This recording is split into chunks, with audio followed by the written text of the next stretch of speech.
Donc de mon côté, mon prénom est donc Francky, mon nom est Belin et je suis fondateur du cabinet des sociétés Rhapsody. Je dis des sociétés puisque nous intervenons dans le domaine du recrutement, ça c'est notre métier historique, dans le portage salarial, puisque nous sommes une société de portage salarial depuis bientôt 10 ans, et dans le monde du conseil. Voilà.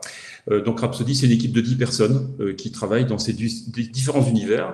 Il se trouve que effectivement l'IT est quelque chose d'important pour nous, pour le recrutement et surtout pour le portage salarial, puisqu'on est très présent sur Niort avec Rhapsody portage salarial. Voilà. Alors effectivement, ce que disait Caroline, ça peut être un sujet un peu ardu, cette partie cahier des charges. D'ailleurs, la notion de fiche de poste, on va l'expliciter à proprement parler.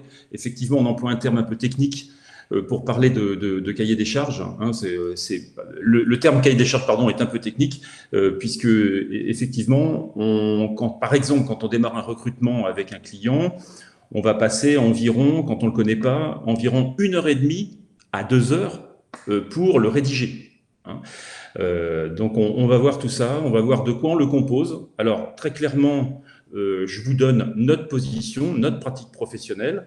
Hein, chaque cabinet va peut-être faire différemment, chaque service RH interne va faire différemment. Moi, je vous donne ma position et l'idée, c'est de vous avoir en fin de webinaire, donc ce qui devrait durer aux environs de 45 minutes, c'est que vous ayez nos outils, que vous ayez des exemples de notre pratique, que vous puissiez vous en inspirer. Alors après, vous le choisirez ou pas, ça vous conviendra ou pas. En tout cas, on pourra en discuter à l'issue en se réservant 10 minutes, un quart d'heure. C'est bien ça, Caroline. Hein, on se Super, dit ouais. 10 minutes, un quart d'heure. Et- Voilà. Donc c'est OK pour vous dans les conditions matérielles. Là, vous voyez bien l'écran, tout est OK. Ouais, c'est tout bon. Super. Voilà, le contenu de la présentation va avoir deux parties principales. Une partie cahier des charges lui-même, c'est-à-dire l'analyse du besoin, hein, puisque cette partie peut s'appeler comme ça également. Donc, on va avoir une partie définition, une partie description des rubriques du cahier des charges, tel que nous, on le conçoit, une proposition de cahier des charges. Deuxième grande partie, seront extrapolés de ce cahier des charges des critères de recrutement. On y reviendra de manière approfondie. Là encore, on va définir, voir comment on sélectionne les critères. C'est comment on élabore la grille d'évaluation et une proposition de grille de notre cabinet. Bon, tout ça est très opérationnel, très simple, pas trop de théorie. Je vous en fais une théorie sur la partie, la notion de compétence. Hein, c'est un tout petit peu de théorie, et voilà. À la fin, je vous ai proposé un autodiagnostic, et bien sûr, on conclut. Et ensuite, questions-réponses. Enfin, j'espère apporter les réponses aux questions, en tout cas. Voilà, la partie analyse du besoin.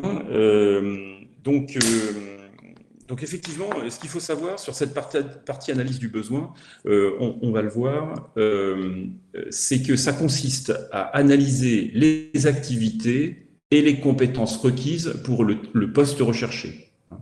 Ça va être très important, sachant que dans notre pratique, ce qui est très important pour nous, et on retrouve la notion de fiche de poste, c'est d'analyser les activités.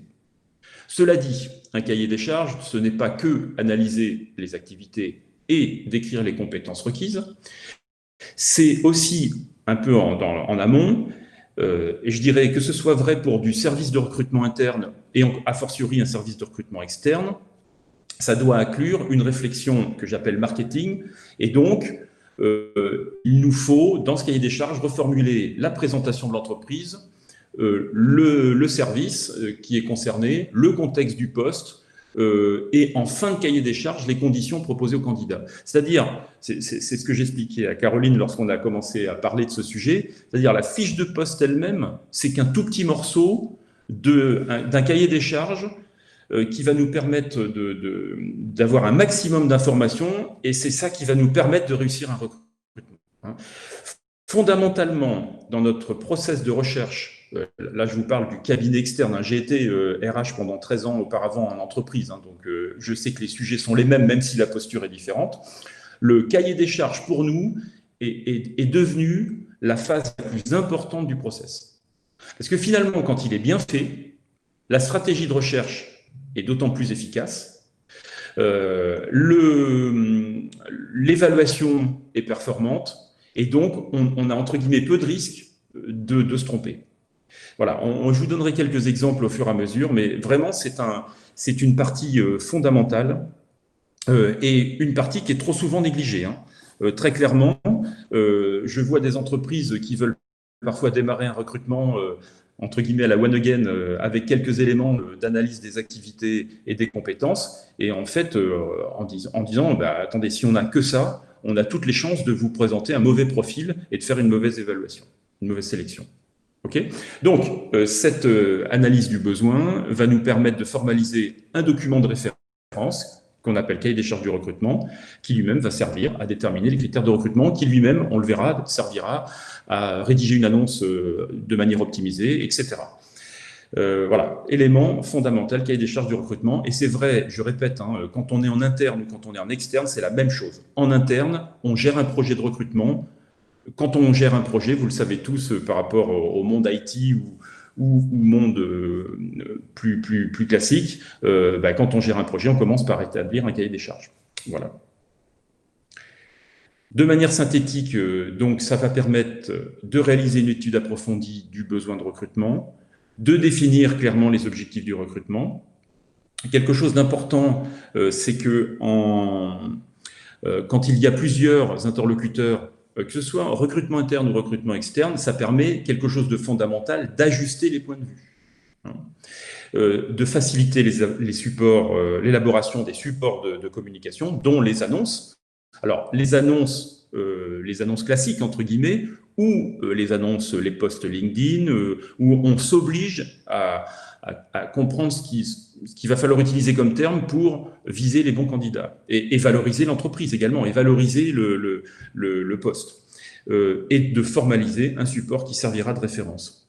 Un petit exemple, récemment, on a un client où ils sont à peu près 600, enfin c'est 1400 personnes pour le groupe, et notre interlocuteur, c'est 600 personnes. On élabore un cahier des charges avec, pour un profil responsable bureau d'études, un poste très important pour eux.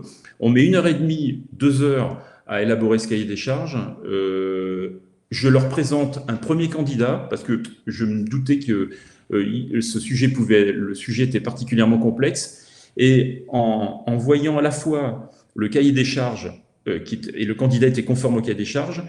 Quand on reparle du cahier des charges, le directeur me dit « Ah non, mais au fait, j'ai oublié un critère. J'ai oublié un aspect. C'est l'aspect commercial vis-à-vis de notre client. » Et donc, alors qu'on avait passé 1h30 à faire le cahier des charges, il m'a ressorti un élément, entre guillemets, technique qu'on n'avait pas envisagé à ce moment-là. Donc, c'est très important, effectivement. Si on s'était pas revu, le risque, c'est qu'on continue notre recrutement en faisant perdre du temps aux clients et en présentant des candidats qui, finalement, n'avaient peut-être pas le critère commercial, en l'occurrence relation client, dans ses compétences. Donc, de quoi est constitué ce cahier des charges? Donc, on va voir les différentes rubriques, comme je vous laissais entendre tout à l'heure. Il y a la notion de contextualisation du poste, la notion de définition du poste à pourvoir au sens des activités du poste, la définition du profil en termes de compétences attendues et les conditions d'exercice du poste qui peuvent être importantes, les horaires, la distance, enfin le lieu et les contraintes, pourquoi pas d'astreinte, etc. Première partie, contextualisation du poste. Donc, il va être très important de décrire le contexte du poste dans lequel le poste est proposé. Alors, ça va être utile pour les intervenants externes, bien sûr, puisque ne connaissant pas l'entreprise, le service, le groupe et le poste, il va être très important pour faire le marketing du recrutement, il va être très important d'avoir cette description, d'où le temps qu'on y consacre, mais aussi pour les fonctions support internes elles-mêmes, c'est-à-dire qu'un service RH, alors quand on s'adresse à des groupes, un service RH peut ne pas connaître suffisamment le contexte du poste, mais aussi même la nature du poste. Moi, il m'est arrivé de faire un recrutement avec, je me souviens, il y a quelques années, avec un service RH centralisé de Paris. Et en fait, il m'avait lancé sur le mauvais recrutement. Il ne s'était pas calé avec le directeur d'agence et on s'est lancé sur le mauvais recrutement. Donc voilà, c'est très important que la fonction support contextualise, et le rédacteur lui-même, pour être clair, tout simplement. Les éléments de contexte ont également une incidence sur les compétences requises, seront à prendre en considération absolument. Qu'est-ce que va contenir cette contextualisation du poste? Voilà, vous le relirez et je vous enverrai le support à l'issue. Les rubriques de cette partie pourront être la description de l'entreprise. Alors, bien évidemment, son métier, ses produits, d'où elle vient, les évolutions récentes, la stratégie, les perspectives. Alors, on voit bien que quand on en parle, ça va être très important pour les candidats. Les données juridiques, économiques éventuelles, l'organisation interne et la culture managériale, les enjeux ou problématiques particulières, ça au niveau de l'entreprise. Je vous préconise, nous ne cachons jamais rien aux candidats. C'est-à-dire, même quand il y a des éléments négatifs, même quand il y a des structures en difficulté et qui recrutent, c'est le cas actuellement. Je dois recruter un responsable d'exploitation pour une PME. Il y a de vraies problématiques internes. Rien ne lui sera caché. On lui expliquera au candidat clairement la situation parce que sinon, on risque de le perdre au moment où il démarre la mission. Et puis, je dirais qu'il y a toujours des candidats qui sont intéressés par les challenges. C'est un peu plus ardu, c'est un peu plus complexe, mais au total, ça marche toujours. Donc, je pense que la transparence, la clarification est toujours importante. Bien sûr, l'organisation interne et la culture managériale, dans quoi il va évoluer, quel organigramme. Alors ça aussi, par rapport aux compétences qu'on aura à décrire plus tard, c'est très important, puisque cette organisation interne, suivant si on est dans des structures très dotées ou des structures très légères, évidemment que le profil ne va pas être le même. Et les enjeux ou problématiques particulières. Voilà. Bien sûr, on est sur un système d'entonnoir, c'est-à-dire que le but, c'est de décrire le groupe, la filiale, le service et au plus bas, ensuite le poste. Donc, bien sûr, si vous êtes dans une PME, ce sera moins le cas. Donc, il s'agira de décrire l'entreprise au travers de toutes ces rubriques. Là encore, si vous faites votre recrutement pour vous-même, en interne, à la fois parce que vous n'avez pas de service RH et que vous faites tout, je vous conseille de vous astreindre à cette description, puisqu'elle vous permet, entre guillemets, de vous remettre les idées au clair. Elle vous permet de mettre en perspective où vous en êtes et ce que vous aurez à dire aux candidats. Et lorsque vous relirez votre cahier des charges, l'idée c'est est-ce que je véhicule le bon message? Est-ce que je suis assez vendeur de ma structure? Est-ce que je suis assez vendeur du poste? Ensuite, on va passer à la partie description du poste. Caroline, est-ce que vous voulez faire une pause ou est-ce que je continue? Écoutez, je ne vois pas de questions dans le chat, donc pour l'instant, ça doit être clair. N'hésitez pas si vous avez besoin. N'hésitez pas à me couper, effectivement, si vous avez un besoin, une question, n'hésitez pas. Le but aussi, c'est l'interactivité et de vous faire partager notre expérience de nos 10 ans de recrutement et pour ce qui me concerne, de mes 25 ans de recrutement avec l'aspect interne. C'est bon, on continue? Ouais, c'est bon, on continue. Sur la partie description du poste, donc là, on va plus aborder ce que Caroline appelait fiche de poste. Donc, il va s'agir donc de s'appuyer pour décrire le poste sur les référentiels existants dans l'entreprise. Alors, je dirais, quand une entreprise est en système de management de la qualité, quand elle est certifiée, il y a une composante compétence, ça va être sûr qu'on a la bonne personne au bon endroit. Et donc, dans ce système de management de la qualité, clairement, il existe des descriptions des postes. Et du point de vue de la qualité, comme ils sont en général, assez détaillés, c'est plutôt assez pertinent. Sinon, effectivement, dans les entreprises, vous allez utiliser les fiches de poste pour celles qui les ont. Vous allez pouvoir également utiliser des ressources externes. Les ressources externes sont en général plutôt bien faites. Alors, il existe les référentiels Pôle emploi, je ne sais pas si vous les connaissez, avec les fichiers ROM qui sont bien faits, qui peuvent servir de base en tout cas à un travail. Bien sûr, il existe aussi les ressources conventionnelles. Certains secteurs d'activité font des très bonnes fiches de poste. Vous allez voir tout à l'heure, je vais vous présenter une fiche de poste type. Je vais vous présenter un cahier des charges concernant le métier de l'architecture. Par exemple, la convention collective des architectes, en fait, on décrit des fiches de poste qui sont vraiment parfaites. très didactique, très précise. Donc, c'est vraiment une ressource formidable. On a travaillé dans le milieu des missions locales. Même chose, les missions locales font une très belle description. Bref, il existe de nombreuses possibilités. De la même manière, vos, vos, vos OPCO, les OPCO sont souvent de très bons supports pour rédiger les référentiels, et ils en ont souvent de très pertinents. Donc, si je reprends les sources externes généralistes, donc je vous l'ai dit, Pôle emploi, on a également l'APEC avec les fiches métiers qui sont en général très bien faites, alors plutôt pour les fonctions support, ou en tout cas sur des métiers génériques. Et ensuite, il existe pas mal de bouquins, de livres qui définissent les fiches de fonction. Il y en a un qui existe sur définir les fonctions, qui sont plutôt très bien faits. Alors, bien sûr, si ça n'existe pas, vous en avez parlé tout à l'heure, eh bien, il existe des guides d'interview qui permettent de les réaliser. Je vous enverrai dans le document de restitution, je les joindrai, les guides d'interview, pour réaliser les fiches de poste. Alors, nous utilisons dans nos missions de conseil et pour rédiger les cahiers des charges, quand nous sommes obligés de faire le cahier des charges, alors quand nous sommes obligés de faire les cahiers des charges avec les clients, quand nous sommes obligés de faire les fiches de poste avec les clients pour le cahier des charges, on a quelques techniques assez simples et rapides pour projeter l'interlocuteur dans une description précise, hein, notamment en entonnoir, c'est-à-dire ce que l'on exprime, c'est par exemple, par rapport au poste, comment vous voyez se répartir le temps par rapport à 100% du temps du poste. Ça se répartirait en quelle grande famille, voire sur quelle périodicité. Est-ce que le poste a une périodicité journalière, quotidienne, hebdomadaire, mensuelle, enfin, en général, ça se limite quand même au mensuel. Et ensuite, quand on a les grandes familles, on descend petit à petit.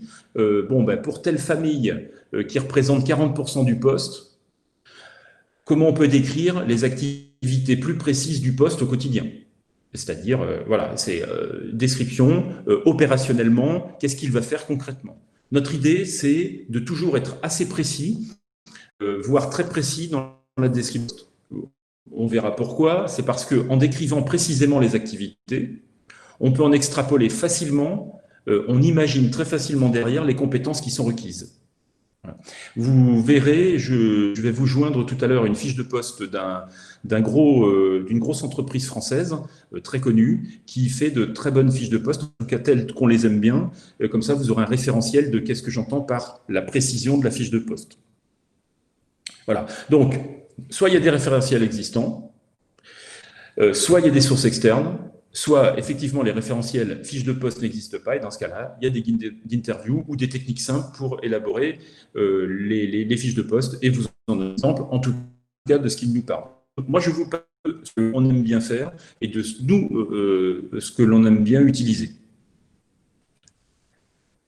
Donc, focus sur la fiche de poste. Donc, juste un petit rappel sur en quoi c'est un outil RH essentiel à tous les niveaux. Donc, ce sera sans doute un rappel. Donc, la fiche de poste facilite, on l'a vu, et c'est totalement notre sujet, l'élaboration de la description du poste et du profil recherché, mais surtout de la description du poste. Elle facilite l'évaluation des candidats, puisqu'on va le voir, elle permet l'élaboration de la grille d'entretien. Elle permet d'établir une grille de rémunération plus efficace et plus équitable. Elle permet, comme c'est un référentiel, de mesurer l'écart entre le requis, la cible, le référentiel théorique, et la performance effective du collaborateur. Et l'écart entre les deux, c'est du besoin de formation, du besoin de coaching, du besoin d'organisation, etc.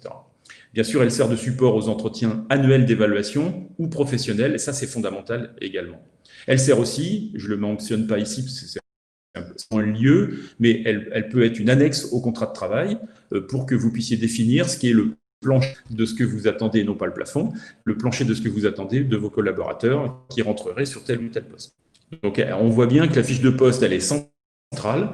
Si vous ne les avez pas, vos fiches de poste, vraiment, je pense que c'est un outil dont il faut se doter au plus vite, puisqu'elle vous servira à tout moment, et notamment aussi pour ce que vous êtes en train de faire ou que vous avez fait depuis 6 ans, c'est les entretiens professionnels. Voilà. Le contenu de la fiche de poste, idéal. Je les veux assez simples, les fiches de poste. Donc, c'est libellé du poste, mission du poste.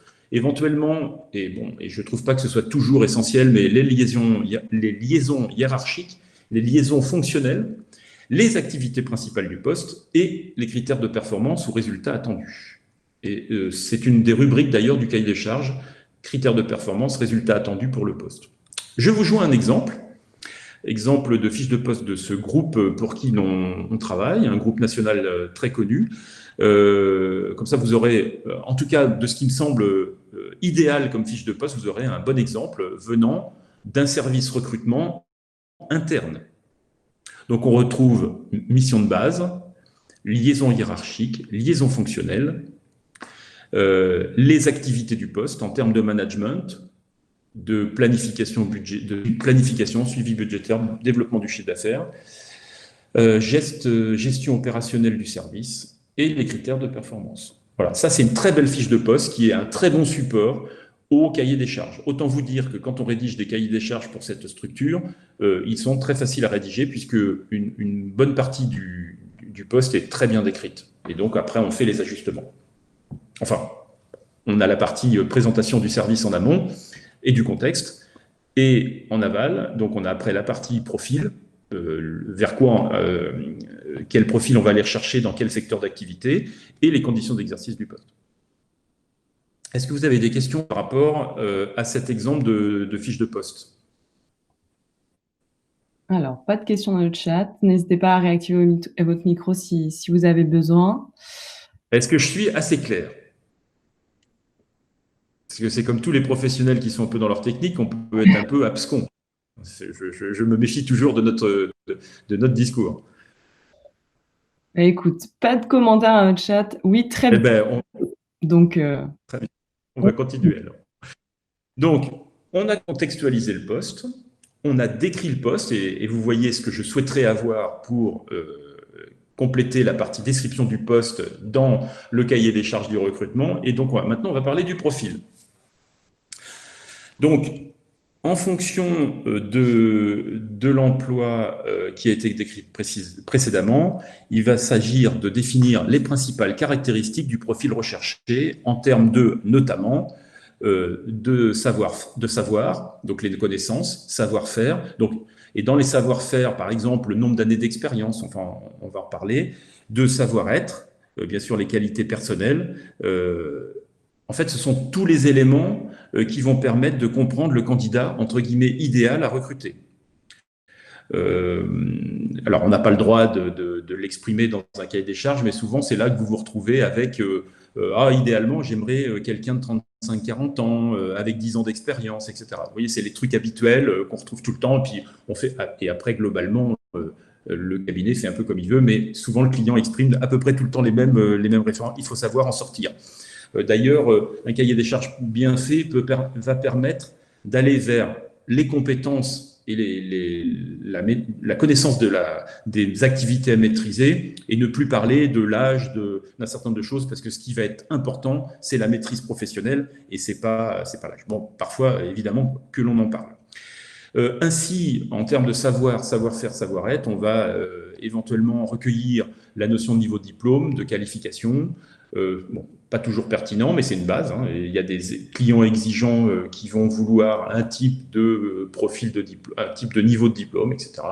L'expérience professionnelle attendue. Dans cette expérience, ce que j'aime bien exprimer, c'est que le client me donne un exemple de ce que, au minimum de ce que le candidat, le profil devra avoir maîtrisé. Je vous donne un exemple. Quand on travaille dans le BTP, par exemple, ça va être la gestion d'un chantier de plus de 800 000 euros dans un domaine particulier. Ça nous permet de faire une segmentation sur un peu on-off, en disant s'il ne maîtrise pas un type d'ouvrage, un type de chantier ou un type de technologie d'ailleurs, eh ben, on l'écarte.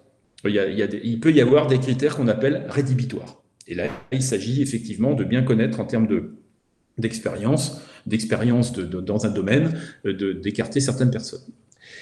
Les compétences requises, donc, oui. Je sais pas si c'est juste moi, mais on est figé là pour l'instant sur l'écran, sur la fiche de poste avec l'exemple. J'ai l'impression que ça n'a Ah, pas suivi. vous ne le voyez pas là? Là, je vois profil, ça y est. C'est bon? Je suis à la slide 16 là, du coup. Oui, c'est bon. OK. Alors, Nickel. mince, pardon. Bon, tant pis, je vais reprendre. Je repars sur le profil. Là, on est sur la définition du profil recherché. C'est sur cette slide qu'on était. OK, merci. Vous voulez que je vous reformule ou... Non, non, c'est bon, c'est bon. On a suivi, on a bien entendu les explications, mais c'était juste la slide qui était figée, je sais pas trop pourquoi. Voilà, donc l'idée, c'est de compléter la description du poste d'éléments concernant les savoirs, savoir-faire, savoir-être qui permettent d'éclairer ce qu'on attend d'éclairer, comment dire, le profil de poste, de connaissances, de savoir-faire ou de savoir-être particulier. Et donc, je donne des exemples. Et c'est là, clairement, par exemple, si on est assez précis dans la fiche de poste, on va juste avoir besoin, on n'a pas besoin d'avoir des compétences, pas besoin de dire qu'il faut avoir une très bonne capacité commerciale. Si on a mis en évidence dans la fiche de poste que le but, c'était de développer un portefeuille client. Clairement. Par contre, on va préciser que éventuellement, dans les critères, dans le profil recherché, on va vouloir quelqu'un qui a su développer déjà un portefeuille client à partir de zéro. Voilà. On va éclairer la dimension description du poste d'un certain nombre d'éléments qui vont permettre d'affiner le profil de poste idéal que l'on a à recruter. Vous me suivez là-dessus? En fait, on est assez peu partisans d'une liste un peu à l'après-vert de toutes les compétences qui, en fait, sont sous-jacentes à la description du poste. Je préfère éclairer la description du poste, des compétences requises, en donnant des critères particuliers qui vont faire qu'on va affiner la qualité du profil recherché. Je fais un petit focus sur la notion de compétence. Alors, je dois dire que, alors on est un peu dans la théorie, je dois dire qu'en tant que consultant, donc moi j'étais DRH auparavant d'un groupe familial, j'ai beaucoup réfléchi sur cette notion de compétence et au total, je me suis bien retrouvé dans ce que je vais vous décrire par la suite et je me suis dit, tiens, c'est peut-être intéressant de reparler un peu de théorie et de notion de compétence. Qu'est-ce que c'est que d'agir en compétence? Qu'est-ce que c'est que d'être performant parce qu'on est compétent? Donc, la définition que je peux vous proposer, c'est les compétences sont des répertoires de comportement que certaines personnes maîtrisent mieux que d'autres, donc ce qui va les rendre efficaces dans une situation donnée. Les comportements sont observables dans la réalité quotidienne du travail ainsi que dans des situations test. Donc, ça met en œuvre de manière intégrée des aptitudes, des traits de personnalité, des connaissances acquises. Et une personne a beaucoup travaillé sur cette notion de compétence avec, je vais vous proposer un schéma, c'est la définition de Guy Le Botterf, qui pour moi une très bonne synthèse de ce que vous allez utiliser dans votre définition du cahier des charges pour être performant, vous, dans votre recrutement. Une personne agit avec compétence si elle sait combiner un ensemble de ressources pertinentes, donc ce qu'on a dit tout à l'heure, savoir, savoir-être, savoir-faire, qualité, talent, réseau de ressources, pour des activités professionnelles selon certaines exigences professionnelles, afin de produire des résultats et satisfaisants à certains critères de performance. Donc, on retrouve ici, dans cette définition et dans le schéma que je vous propose après, on retrouve ici, en fait, la totalité de notre cahier des charges. Vous voyez en haut, pour que la personne agisse en compétence, pour que vous recrutiez la bonne personne compétente, vous allez trouver quelqu'un qui a des ressources personnelles, donc des connaissances, des savoir-faire techniques, méthodologiques, relationnels, des capacités cognitives, etc. Elle va utiliser ça. Elle va avoir aussi des ressources externes, des outils d'aide, des banques de données, un réseau de coopération. Eh bien, elle va le mettre en œuvre selon des activités clés prescrites, selon la fiche de poste qu'on a décrite, ce que le schéma appelle situation professionnelle. Elle va le mettre en œuvre et atteindre des résultats. Et donc, en fait, c'est ce schéma en fait, qu'on va traduire dans le cahier des charges. Et pour que vous soyez sûr de recruter la bonne personne compétente, il va falloir en fait décrire l'ensemble des éléments de ressources personnelles, de ressources externes, d'activités prescrites pour obtenir le résultat satisfaisant. Voilà. Bon, vous le regarderez à tête reposée si vous le souhaitez avancer sur l'aspect RH, mais en tout état de cause, c'est la fin de la partie théorique du cahier des charges. Donc, le cahier des charges va être complété des rubriques définissant le profil recherché en termes de compétences qu'on vient de définir. On passe aux conditions d'exercice. Et donc, c'est la dernière rubrique du cahier des charges. Donc, il va s'agir d'affiner la définition du poste et du profil de l'emploi à pourvoir par les éléments factuels. Alors, du coup, c'est très facile. Sur la localisation, l'organisation du temps de travail. Est-ce qu'il y a des déplacements ou pas prévus qui nécessitent ou non du découchage, par exemple? Ça, c'est fondamental pour ne pas perdre quelqu'un lorsqu'il est entré en poste. Il faudra bien réfléchir à ce qu'on lui propose en termes d'organisation du temps de travail, le télétravail ou pas de télétravail possible, déplacement, découchage ou pas, congé imposé dans les normes ou pas, mais sur quelle périodicité, son statut, est-ce qu'il est étam, cadre, au forfait, pas au forfait, etc. Le salaire de base et ce qui complète le package de rémunération, des éléments complémentaires de salaire et les autres éléments de rémunération. Voilà. Attention sur les éléments de rémunération, gardez une souplesse. Les candidats sont en position souvent de négociation, mais ils ont toujours des marges de manœuvre. Si vous êtes une belle entreprise dans laquelle ils souhaitent aller et qu'il envoie les perspectives, bon, ça, vous devez vivre ça dans le quotidien au SPN, mais restons assez souples sur la notion de rémunération et ne pensons pas, on est dans une négociation.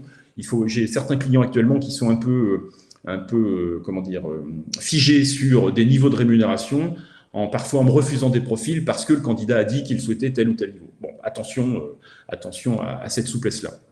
Voilà, cette dernière partie est quand même assez facile, elle est factuelle, mais elle est vraiment pas négligeable parce que parfois, il y a de vraies difficultés, par exemple la localisation. Est-ce que la personne, dans votre esprit, peut faire du découchage semaine où vous voulez absolument à terme qu'elle déménage? Bon, il y a des vrais sujets dans cette partie-là. Voilà, le cahier des charges, on a vu les 4 parties. Donc, je vous propose le document Rhapsody. Donc, notre document cahier des charges, je vous enverrai un exemple après, il est composé de l'ensemble de ces parties-là. Je ne vais pas vous les redécrire. Alors après, suivant vos besoins, vous allez plus ou moins remplir chaque élément. Moi, il m'arrive parfois, parce que ce n'est pas utile, tout ce qui est marge de manœuvre du poste, moyens, critères de performance, parfois je ne le remplis pas parce que je vais au plus simple et je pense que ce n'est pas nécessaire.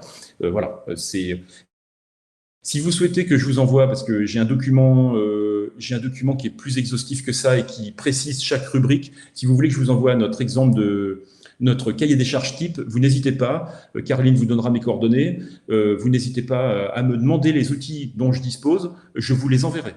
Hein, tout type d'outils, moi j'ai aucun problème pour envoyer ça à n'importe qui, puisque après l'idée c'est, enfin, il n'y a pas de notion de concurrence entre le service interne et le service d'un cabinet de recrutement. Je vous laisserai regarder ça. En tout état de cause, je vous donne un exemple de cahier des charges qu'on a rédigé pour un poste d'assistant technique qui date de 3-4 ans, mais qui était assez basique, mais finalement assez complexe, parce que pour le cabinet d'architecte, c'était important. Et vous allez retrouver la présentation de l'entité. Voilà. Et ce qui nous semble important à donner au candidat. D'ailleurs, en général, on lui lit pour lui présenter le client, pour qu'il ait tous les éléments, on les respecte beaucoup, nos candidats, et on leur donne tous les éléments pour qu'ils comprennent de quoi on parle. Donc, présentation de l'activité, description de l'organisation interne, avec qui il va travailler, comment est structurée la boîte ou comment elle n'est pas structurée parfois. La description de l'emploi à pourvoir, donc là on va bien avoir la fiche de poste avec les missions, les activités du poste. Là j'ai limité les activités du poste, mais la convention secteur des architectes a décrit ça très précisément. Donc là on voyait 2 blocs, mais en fait il y en avait 6 ou 7. Et ça, on aime bien, nous, parce que ça permet au candidat de très bien comprendre ce qu'on attend de lui. Ensuite, objectif clé du poste. Là, en l'occurrence, c'était fiabiliser le suivi administratif, réglementaire et comptable de l'opération architecturale. Critères de performance, ça a été, par exemple, je souhaiterais qu'elle maîtrise le marché dans sa globalité pour valider, par exemple, une facturation, une situation. C'est 1/4 de son temps de travail. Donc, vous voyez, avec ça, le candidat va pouvoir comprendre ce qu'on attend de lui et où est la barre. Est-ce que la barre est haute? Est-ce que c'est un poste facile, pas facile? Si le client va être exigeant ou pas? Tout ça, c'est très important pour se connecter au candidat. Moi, je parle beaucoup de connexion avec le candidat. Et pour qu'on ait une connexion et qu'on l'amène jusqu'au recrutement, à la signature du contrat, et ben cette connexion, elle doit être immédiate et dès le départ de l'échange. Et moi, je suis satisfait quand le candidat va en entreprise et qu'il me dit « Ah non, mais il n'y a aucune différence entre le discours que m'a tenu l'entreprise et le discours que vous avez tenu au départ. » On continue, le profil recherché, vous voyez, c'est un éclairage par rapport à ce qu'on s'est dit. Là, par exemple, sur la formation, les connaissances, il faut une sensibilité juridique sans être juriste. Et sur les aspects importants de l'expérience, c'est la connaissance des procédures de marché public. C'est quasiment un critère rédhibitoire. Et sur les qualités personnelles, il ne faut pas une trop forte personnalité parce que l'entreprise, l'architecte, c'est une entreprise assez cool, une équipe où les gens ont été recrutés sur une base un peu comme les dirigeants, douce, et donc il ne faut pas quelqu'un qui soit avec une trop forte personnalité. Voilà, bref. Et vous voyez, un critère, je vous l'ai laissé parce que c'est amusant, c'est un cabinet d'architecture qui bosse beaucoup et il faut qu'elle s'inscrive là-dedans. Donc j'ai laissé, c'était un peu pour l'anecdote, qu'il faut qu'elle ait une grosse capacité de travail. Des informations complémentaires, bon ben ça c'est l'ensemble des éléments dont on a parlé, notamment la souplesse sur les horaires. On lui permet d'embaucher entre 8h et 9h. Et le salaire, en l'occurrence, c'était à voir. Je connaissais à peu près la fourchette, mais on était très ouvert sur quelqu'un de compétent et donc plus cher potentiellement. Voilà. Est-ce que vous avez des questions sur cette partie? Je suis un petit peu à la bourre dans l'horaire, hein, Caroline. Non, ça va. Avez-vous des questions? Je viens d'envoyer pour information. Je ne sais pas pourquoi, c'est la première fois que ça m'arrive. Il y a un petit temps de latence quand vous défilez les slides. Donc, j'ai envoyé la présentation en parallèle. Ah, très bien, d'accord. Mais au moins, vous pouvez tous suivre avec les slides en direct. A priori, pas de questions, tout reste clair. Peut-être, on peut interrompre là si jamais tout le monde, s'il y a des souhaits, hein, bien évidemment. Non, c'est bon, on continue. Moi, j'avais une question en fait. Oui. Par rapport à la forte personnalité là que vous avez mis dans les critères, Oui. Je pensais pas que c'était quelque chose qu'on pouvait voir sur des annonces ou sur. Ah non, là c'est. Ça reste en interne. Bien sûr. D'accord. N'oublions pas que c'est. Je ne sais pas si vous vous souvenez au début, j'ai dit c'est notre support. Oui. C'est le support interne en fait. Hein. C'est le support au projet. Okay. Par contre, ce qui est important, mais c'est une très bonne question, hein, parce que là, en plus, c'est une PME de 15 personnes. Hein, c'est quand même un gros cabinet qui est sur Poitiers. Mais si entre nous, si le dirigeant ne me donne pas c'est lui qui m'a donné cet élément quand je lui pose la question sur les savoir-être. Si je n'ai pas ce critère, si je n'ai pas cette définition-là dans le support qui va nous servir de référentiel pour notre recrutement, clairement, je peux lui présenter des profils qui ne le conviendraient pas. Okay. Donc, lui, c'est son critère. Après, ça, c'est pas un critère discriminant, mais j'ai comme... Alors, bien sûr que dans les annonces, on va choisir le but de l'annonce, le but des annonces, le but des posts LinkedIn, etc., c'est d'avoir un maximum de candidatures sans trop de filtres. Et c'est après que nous, on va trier. Mais le but n'est pas de trier, de donner trop de critères en amont qui ferait que des personnes ne nous enverraient pas leur profil. Hein? Ok.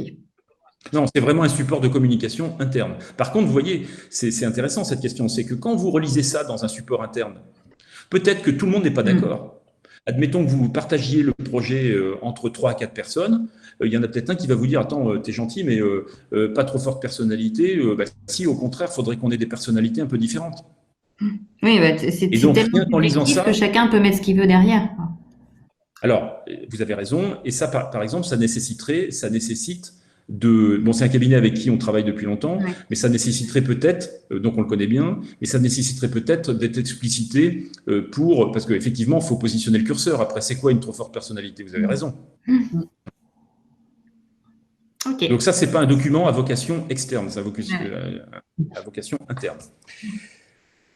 C'est bon? Oui, merci. D'autres questions? Non, merci de votre question, elle était très bonne.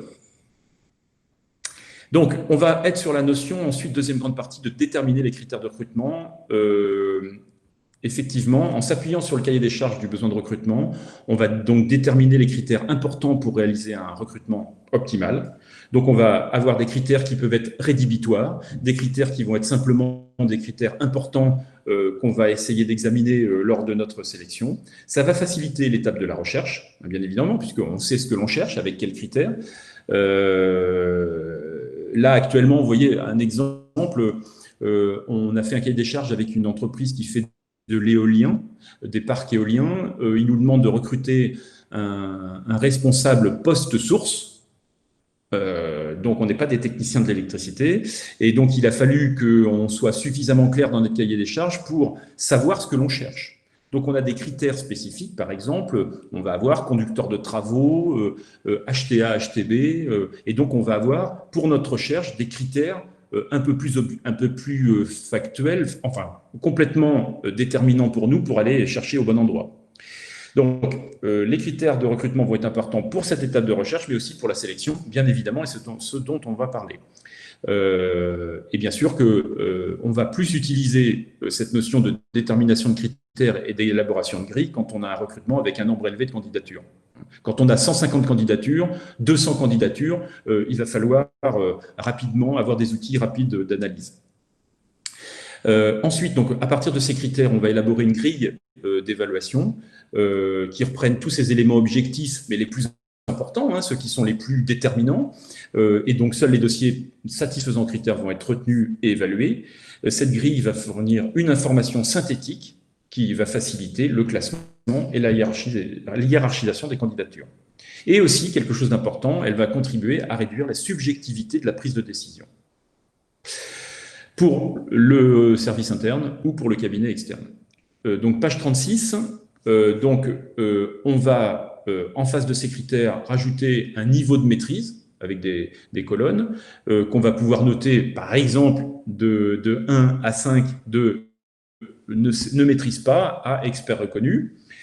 Et on va pouvoir, compléter ces 5 niveaux de maîtrise avec éventuellement une pondération de chaque critère. Peut-être qu'à l'intérieur de la liste de critères, tous les critères n'ont pas le même poids. Bon, voilà, ça c'est quand même après des techniques pour des recrutements de masse.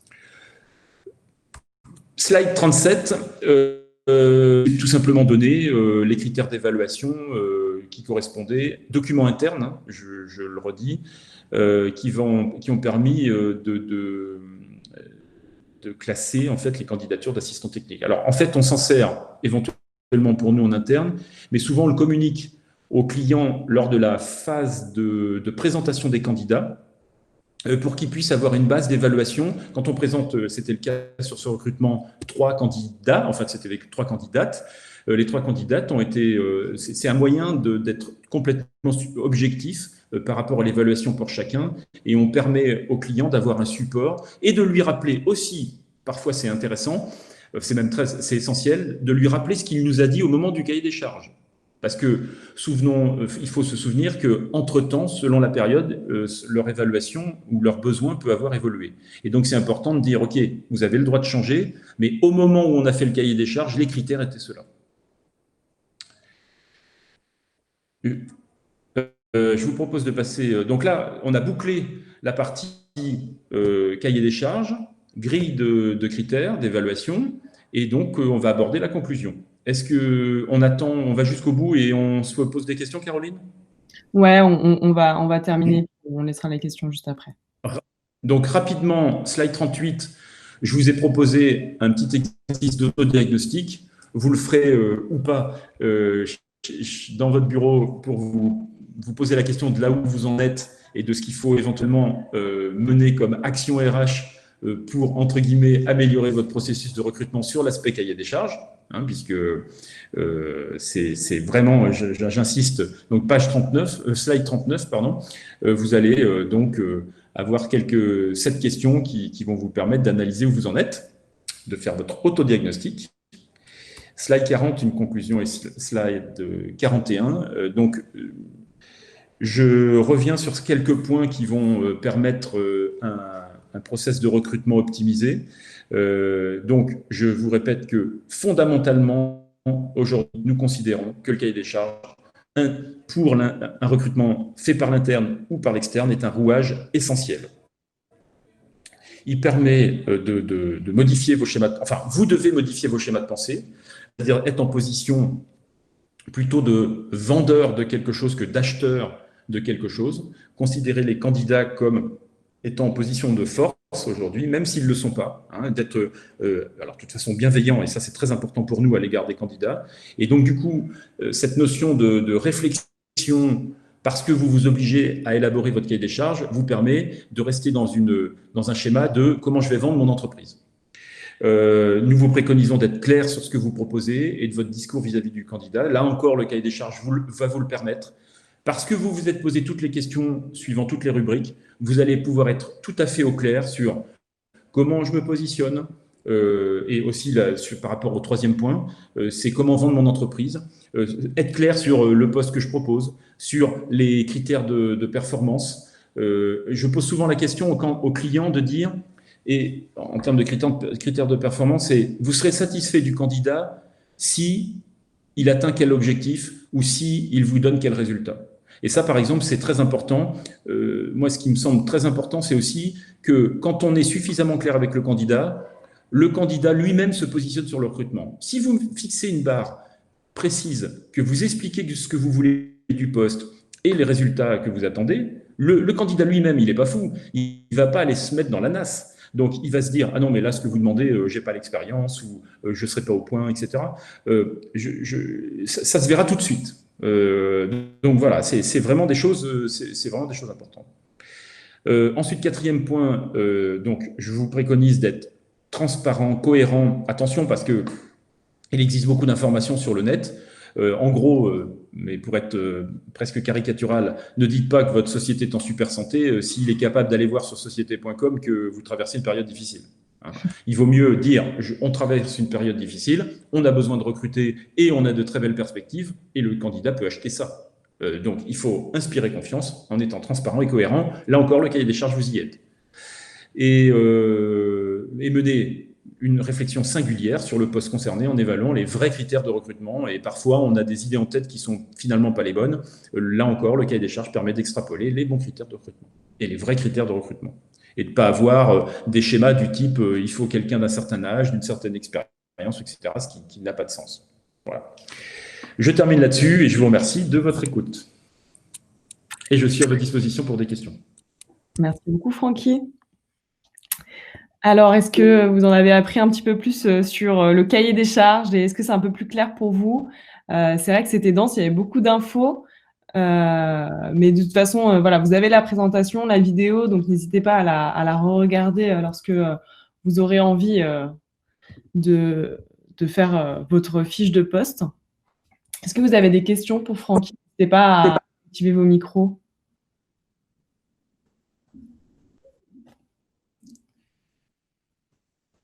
Bah, écoutez, ça, a priori, c'était très clair. En tout état de cause, donc, comme je vous l'ai dit, je vais vous envoyer alors peut-être le document qui vous a été envoyé déjà une base, mais je vais le compléter par notamment les guides d'interview, donc que j'enverrai à Caroline qui vous l'enverra. Ouais, parfait.